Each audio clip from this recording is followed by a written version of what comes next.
All right, welcome back to the Young Turks. Now we're talking about Glenn Beck a little bit. He's been dropping advertisers like there's no tomorrow. We started telling you about this a couple of weeks ago. Colorofchange.org has been after him after he said Obama was racist and that he had, quote, a deep-seated hatred of white people. Now he has lost 33 sponsors. That is a hell of a lot of sponsors. They don't make a man look like that. Now, we just find out that he lost Walmart stores, CVS Caremark, Clorox, Sprint. That's a lot of elbows from the sky, man. UPS stores have pulled ads from Fox altogether in response because a lot of them are switching around saying, hey, don't give me Beck, but give me some of the other Fox News programs. UPS is saying, no, hell no. We're out completely. Now, this does have a downside that I told you would happen. Look at what what Clorox said.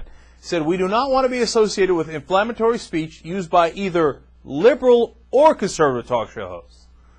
So, this is going to cause some trouble for everybody. And now, our advertisers, some of them are going to bother to see who actually did the inflammatory speech and who didn't. But a lot of them aren't going to bother at all. They mentioned liberal before conservative, as if the liberals did anything wrong here. They didn't.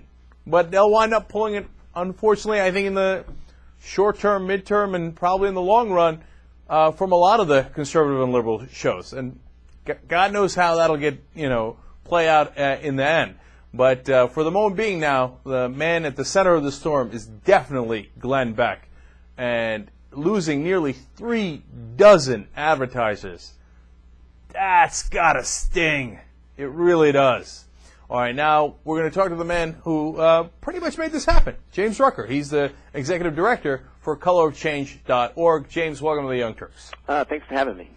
We appreciate you coming on, James. All right, so first, why Glenn Beck? Sure. I mean, Glenn Beck obviously is part of a cadre of folks. He's not all on his own. But, I would say he represents the worst of the worst. To use what's ostensibly called a news platform to be supposedly talking about news analysis and news commentary to really race bait and fearmonger and spread misinformation is a real problem. And by calling the president a racist, by saying he has a deep-seated hatred for white people when his mother was white, his grandparents who raised him are white, most of the people who voted for him are white, it's ludicrous. And what it's really doing is playing to that same group of folks we saw come out, out of the woodwork during the McCain-Palin rallies, and validating them, helping them come from the margins and feel like they actually are, part of the mainstream conversation. We see the effects in the town halls where folks are, instead of actually debating a really important, policy issue, they're, calling the president socialist. They think they're seeing the undoing of America, and it's largely fueled by the rhetoric of folks like Glenn Beck. Now, Glenn Beck has intimated that Barack Obama is a fascist, totalitarian, certainly, communist, socialist. He compared Obama's policies to Nazi policies.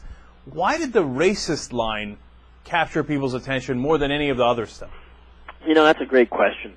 I mean, our goal with Color of Change is obviously to do two things, I would say. One is to help foster political engagement on the part of black folks, and to create certain kinds of changes that help underserved black communities. It's also to promote a degree of racial harmony, and of course what Glenn Beck's doing is kind of counterproductive on both accounts.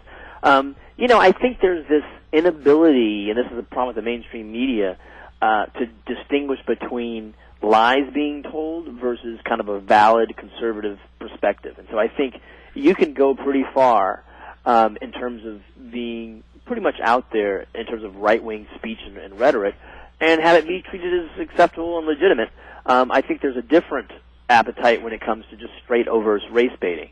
I think that's part of what has caused there to be a degree of attention around our effort. That's interesting because you're saying if you call him a socialist or a fascist, that is within the political spectrum of conversation. It might be abhorrent, but it's within the spectrum. Whereas when you get into a racial issue, then maybe advertisers are concerned that they're going to lose some clients. Yeah. And that becomes a lot more relevant. Now, so that leads to the question, James, why do you think it worked this time? Because I know that people have targeted advertisers in the past for a lot of conservative talk show hosts who have said heinous things, terrible things, and it's never really taken off like this one has. What do you think was the difference here? Yeah, I wish I could, go in everyone's brains and figure it out. I mean, I do know when we started the campaign, we saw our members being very concerned by what was said, and being motivated to act. And as I thought, if we were able to get to executives at some of these major brands, my presumption was, look, and this is not just mine, it's our whole team's. Look, if you align your brand and you sell to, and not just black people, but you sell to, kind of a wide range of folks in the United States, and you align your brand with the rhetoric of Glenn Beck, and here it is. Here's what it looks like. Thankfully, Media Matters has put together a few pieces, stringing together all the stuff that Glenn Beck says. I don't know any advertiser who has a valuable brand who'd want their brand sitting next to that stuff. And so that was what made us think that there may be some real juice here. And why do you think that they took you guys seriously this time, when in the past sometimes advertisers would just say, oh, these are, interest groups, and kind of dismiss it? That's a great question too. One thing we did was we explained to them, we showed them, what the numbers were. We sent them comments. In some cases, we sent them, 10, 20,000 comments from our members. Many of them very well written, very thoughtful, that conveyed the perspective that they had.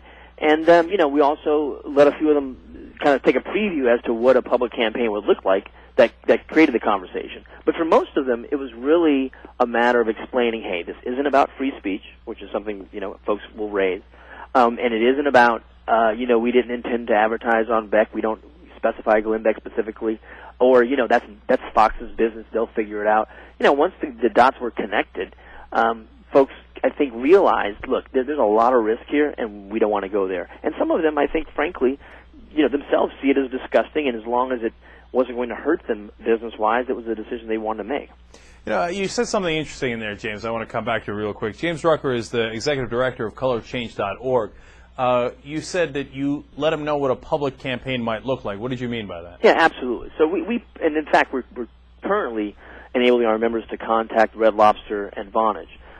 We had done the same with respect to Lowe's and Experian and one other that I'm not remembering at the moment. But in any case, what we basically did was we put up a website where our members would get the phone number to call for these companies, and we put up some of the correspondence that we had with the companies, where they would argue perhaps, hey, this is a free speech issue, Fox will take care of it, and then we would put up the quote from Fox saying Glenn Beck can basically do what he wants to do. And, again, suggesting or showing them what a public conversation could look like through, a kind of a microsite, that was one of the things that I think helped people see that this wasn't just going to go away. Yeah, public conversation. That's an interesting way of putting it. So, James, now, finally, real quick here, we have the issue of unintended consequences. I don't know if you heard my quote from Clorox there, where they say, well, that's it. Then we're going to pull advertising from everybody, including liberals, who, in this case, did nothing wrong. And, in fact, I don't know of any case where they did anything specifically wrong. Right. Are you worried about that at all? No, because I also think that's like a short-term effect. And maybe I'm optimistic.